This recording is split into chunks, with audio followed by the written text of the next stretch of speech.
Lose yourself in the vast, barren landscape of yesterday's oasis. Stargaze aside mounds of trash left behind by Instagram-famous travel photographers.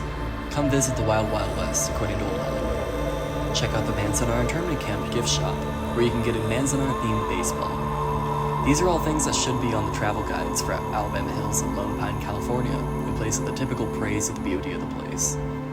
And don't get me wrong, this place is beautiful, but part of its allure comes from years of neglect and abuse at the hands of the city that made it known to so many people. Django Unchained, Star Trek V, How the West Was Won, Gladiator. These are all big Hollywood titles that brought Alabama Hills to the spotlight. Many of the films that kept Hollywood on the radar were filmed in this place, which is now a tourist trap for people to pollute the street for Instagram clicks.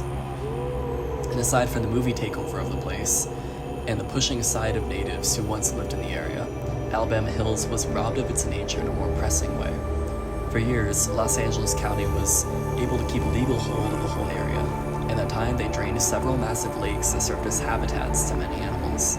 So many travel brochures marvel about the wildlife, but fail to mention that most of it has been driven out by human settlement and the draining of water to support LA's wasteful use of it. In place of each oasis lays puddles and massive salt flats that kick around dust. The air is dry enough to make your skin and nose bleed. Dead plants are sharp enough to leave gashes in cars and slashed tires. The only signs of wildlife are the meat-eating wasps, which swarm the trash left behind by careless campers who will never think twice.